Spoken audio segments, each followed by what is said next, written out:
Oh, we could fly. Welcome to this new season of Have a Cup of Johanny Podcast.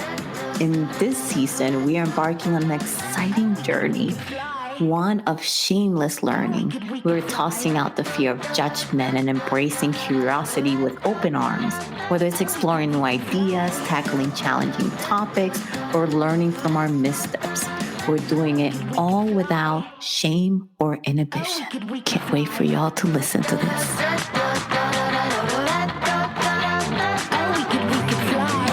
Hello, everyone. Welcome back to another episode of Have a Cup of Johanny Podcast. I am your host, Johanny Ortega. And as we wrap up our August series on communication, I want to dive into something deeply personal, as if the other episodes aren't personal, but and transformative, as if the other episodes are, but whatever. Okay. The importance of letting go of past hurts before engaging in conversations. And I don't know if there's a word for that. I really don't. I try. I try to Google. I try to get ChatGPT to let me know. I don't know.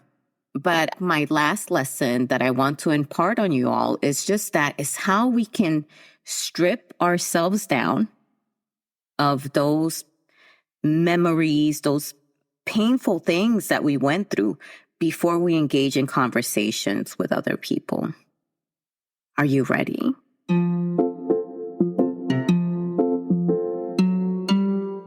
Of course you are, because why else would you and I be here listening to one another? Exactly. Let's go. Have you ever found yourself bringing up old wounds in the heat of a conversation?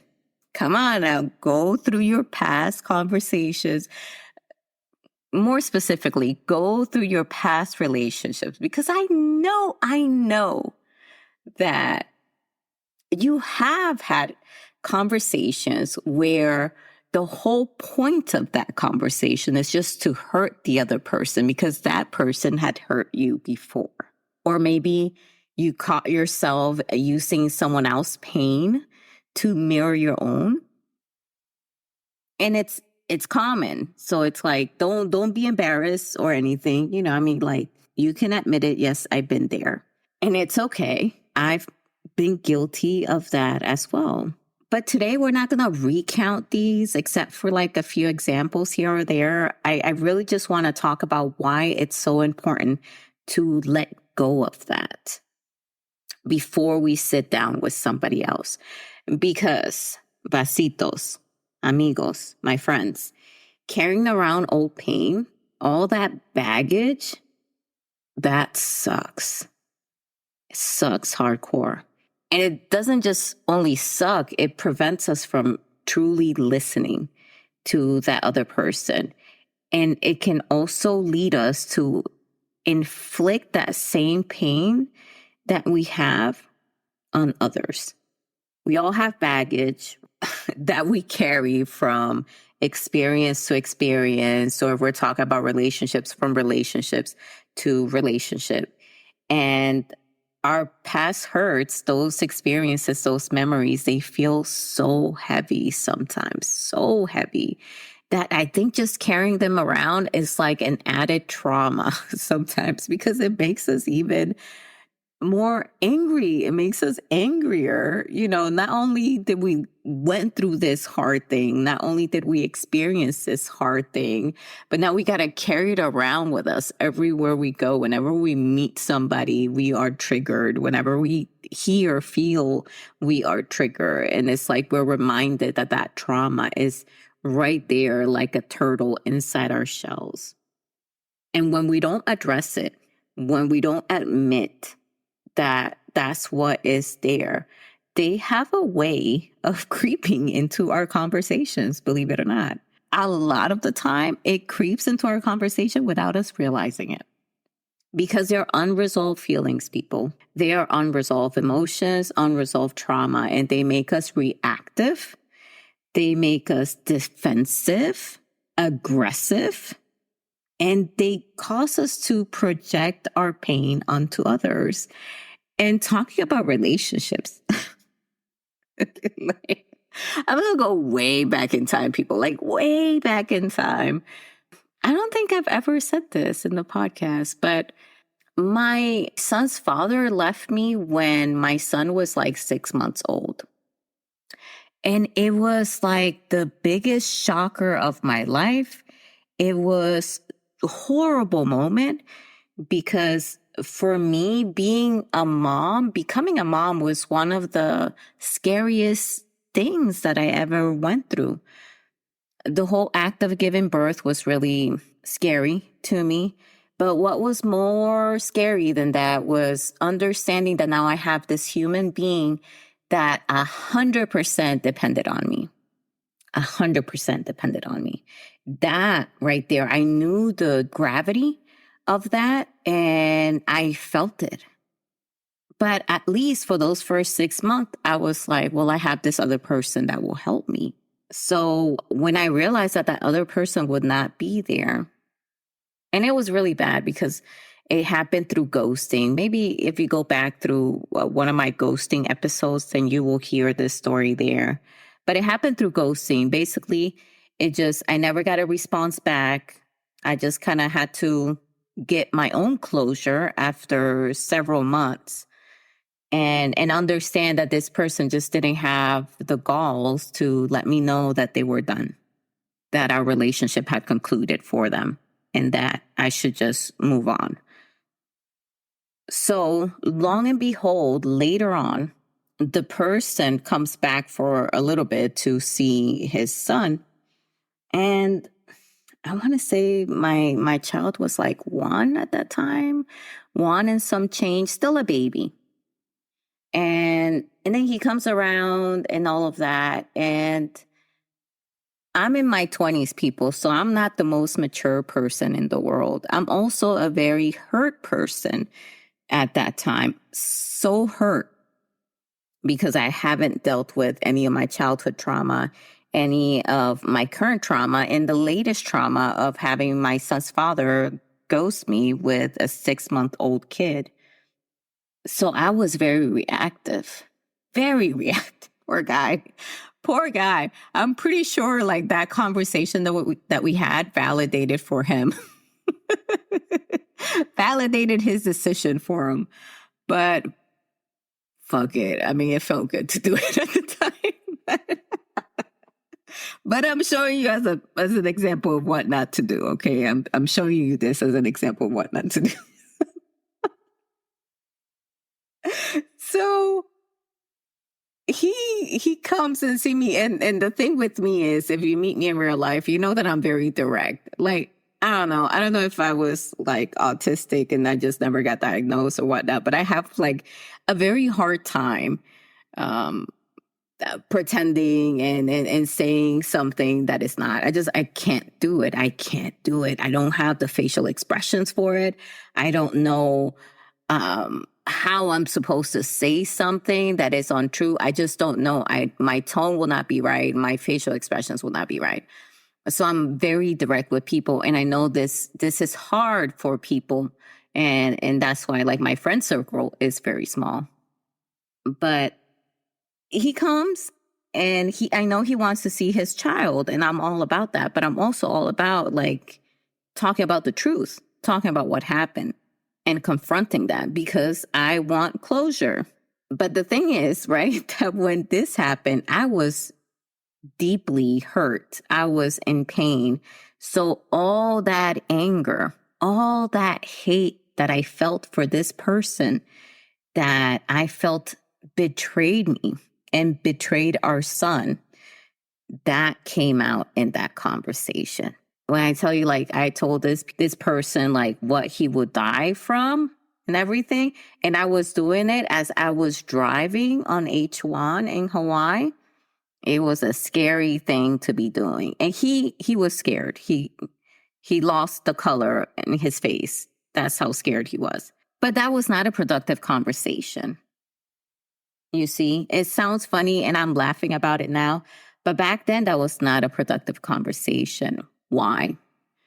because I hadn't worked through the pain that I had at the time. I hadn't worked through the trauma, through everything that I had going on. And more importantly, I hadn't gone through what him and I had gone through, that whole ghosting. I hadn't gotten my closure at all.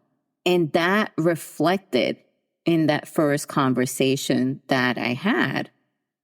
And I'm hoping that my son don't ever remember that because he was in the car. But I was very destructive verbally. And I think like if I wouldn't be in a job where I could lose my livelihood if I get in trouble, I'm pretty sure I would have gone beyond that, because that's how much pain I was feeling at the time. So basically, I engaged in a conversation with somebody that had hurt me quite a lot, and I didn't work through that pain prior to. I thought I was mature enough to do it. I thought that I'll be stable enough to do it, but I was wrong. I wasn't very honest with myself at the time. I was still very immature. I was still very defensive, reactive, very aggressive at that time with all my pain, because I hadn't acknowledged any of it. I hadn't worked through any of my pain, any at all, at the age of 22, 23. Not at all. I was still in the hole pretending that the pain and the hurt and the trauma was not there. And that's how I was going through life. So then when the manifestation in human form of this person that hurt me deeply walks through, gets in my car because he wants to see and spend time with our son, I went off. We'll be right back.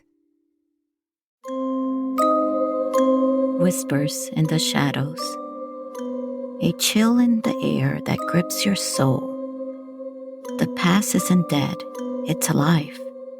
It's waiting. It's the devil that haunts me.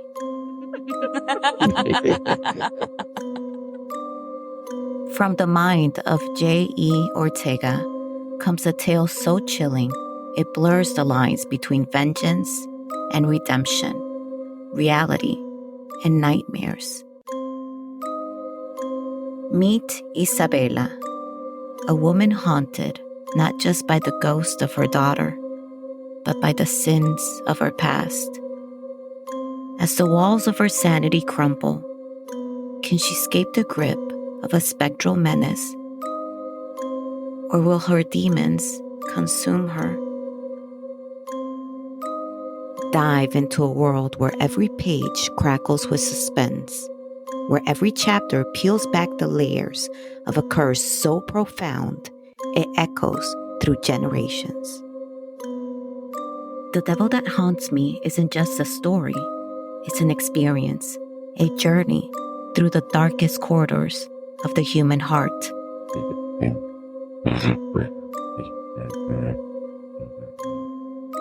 Are you brave enough to face the devil? Are you ready to uncover the truth that haunts us all?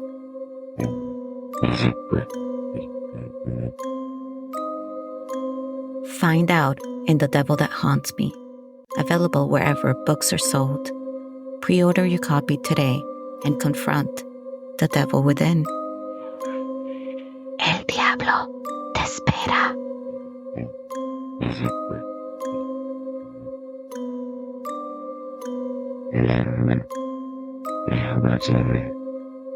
The devil awaits.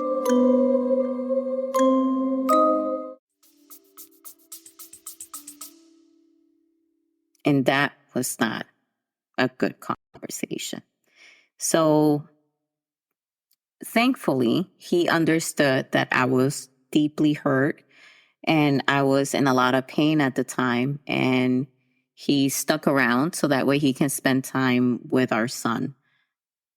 I think it had to do as well with that he had a plane ticket and he didn't want to change it or anything like that, right? But let's just say he was very empathetic and he stuck around so that way he can spend time with our son. Pretty sure some of y'all listening have probably gone through something like that, where you have to have a conversation with somebody that hurt you deeply.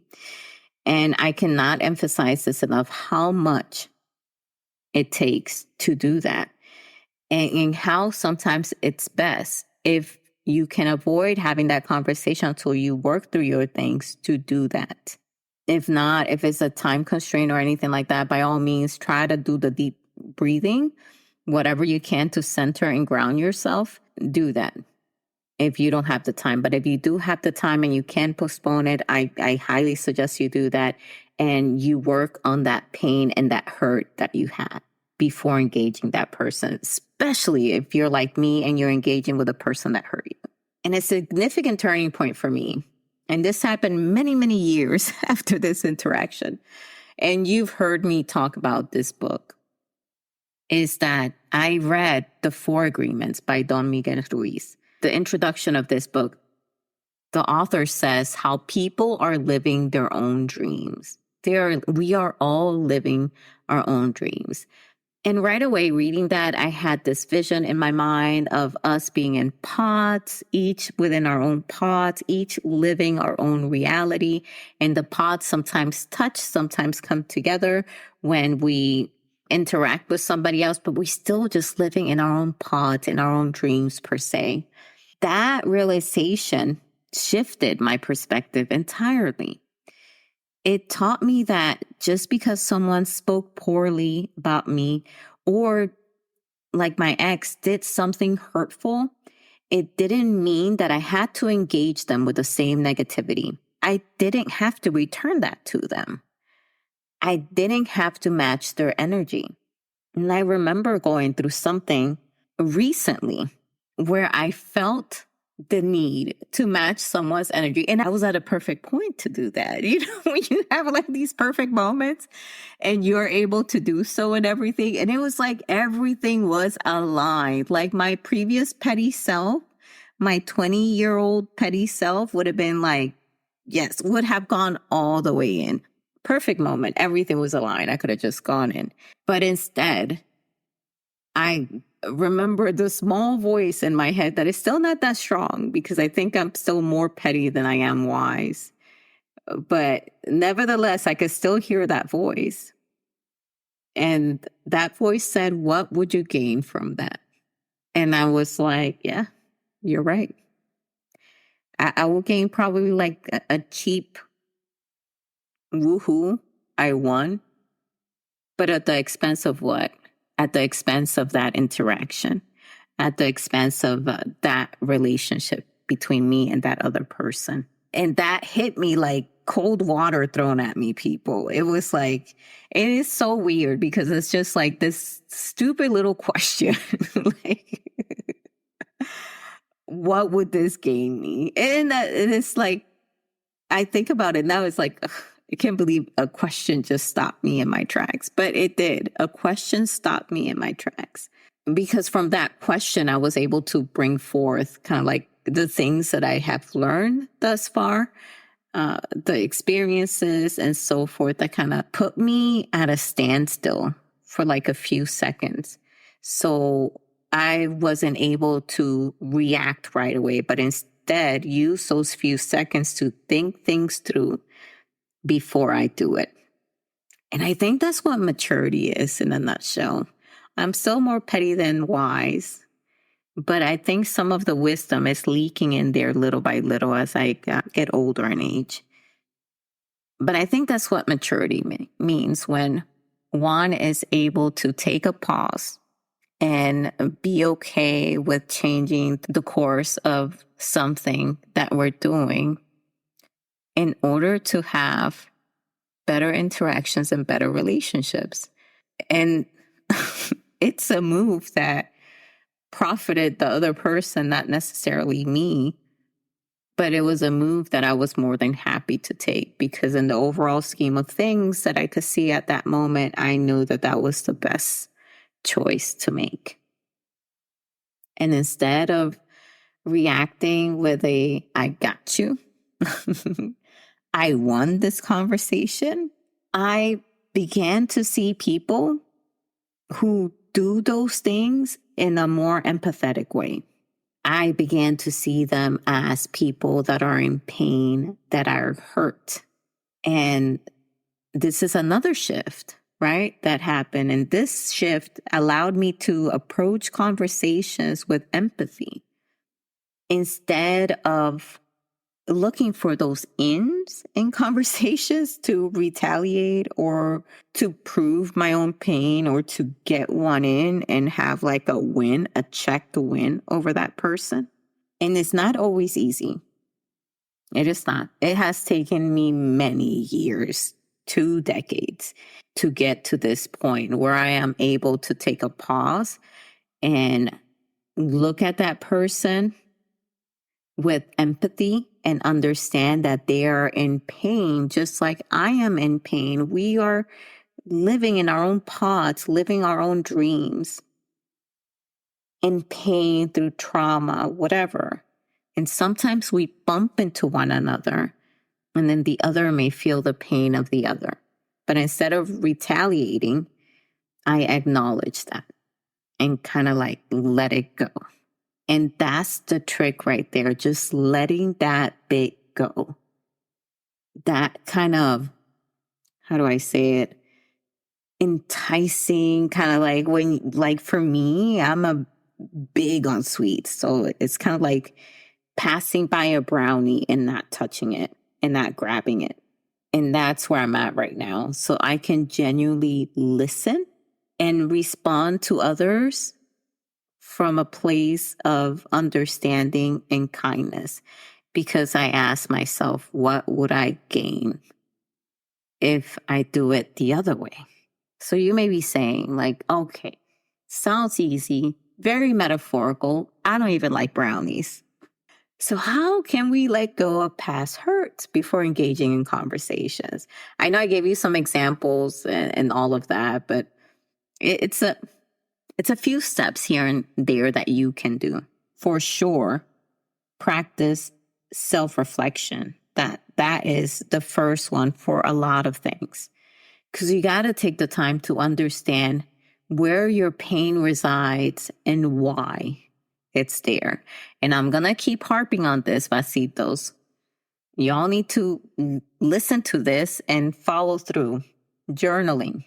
Journaling is a great tool. I don't care how you do it.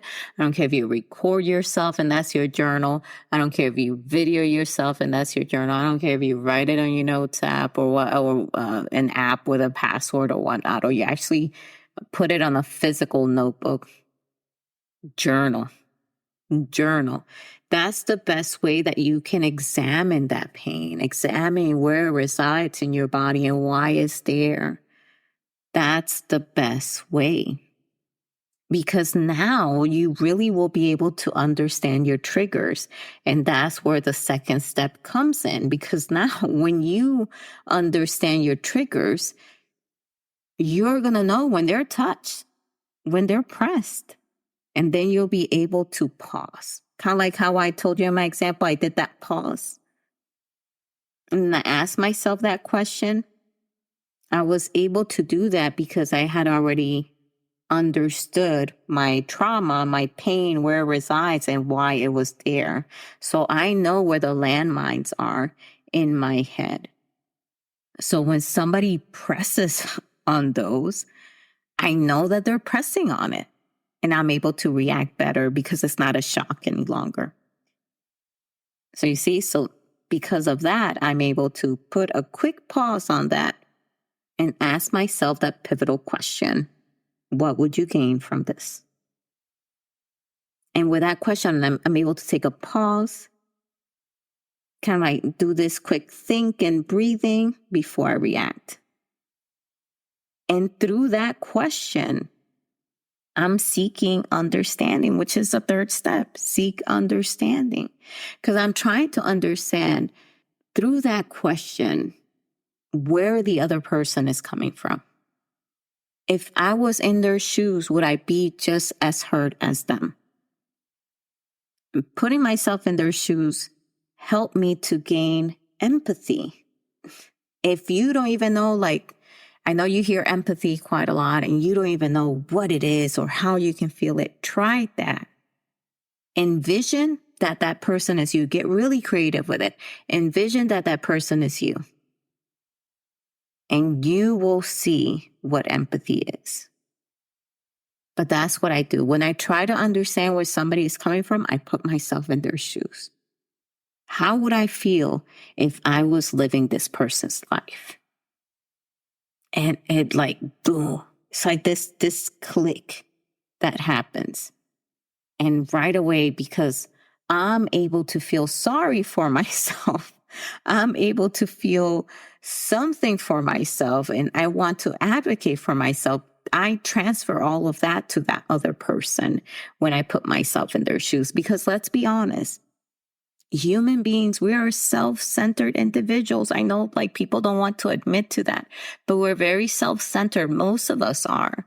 So the only way I should say that we can feel for other people is to put ourselves in other people's shoes.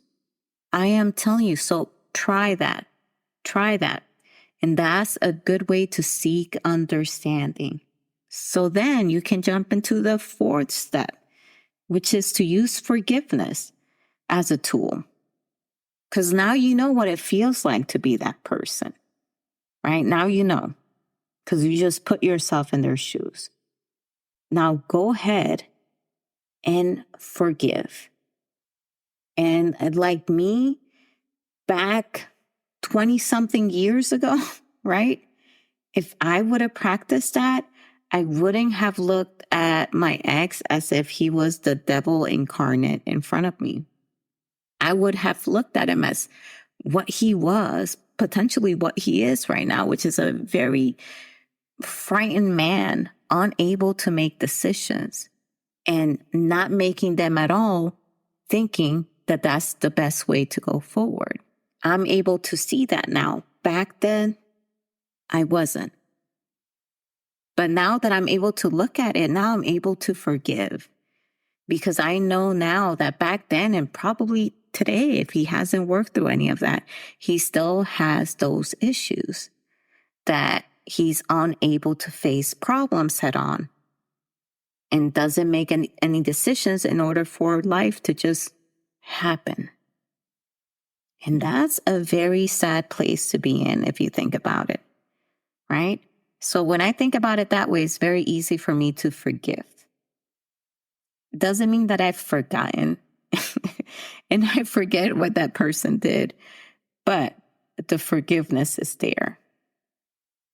And that helps me a lot to be able to talk about what happened.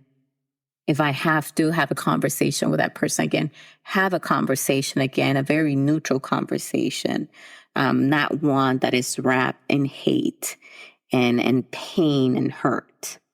So to wrap this episode up, which just got really deep all of a sudden, letting go of past hurts is not just about moving on, pasitos. It's not. It's about freeing ourselves from those chains of our experiences, our trauma, our hurts, to be able to connect fully with others. By embracing empathy over retaliation or this gotcha vibe, we create a space for understanding. We create a space for healing. We create a space for meaningful conversations. And that right there, that is where it's at. Those meaningful conversations. So thank you for joining me today. If you found this episode to be helpful, if you have had those really tough conversations with your exes or people that really hurt you, and you did it some sort of way, or you wish you would have done it a different way, or you did do it a different way, and you're very happy about it, I would like to hear from you. Share your thoughts. If you don't have any of that, leave me a review so that way you can help me to continue on this podcast and we can grow together. Until next time, I am Johanny Ortega, the H is silent, reminding you to listen with an open heart and let go of the past to embrace the present. Take care, and I'll see you on the next episode. Bye. Oh, we could fly. Thank you so much for listening. I want to hear from you. Leave me a comment, Do a rating if you can on the podcast. Share it with somebody you love. But most importantly, come back. See you next time. Bye.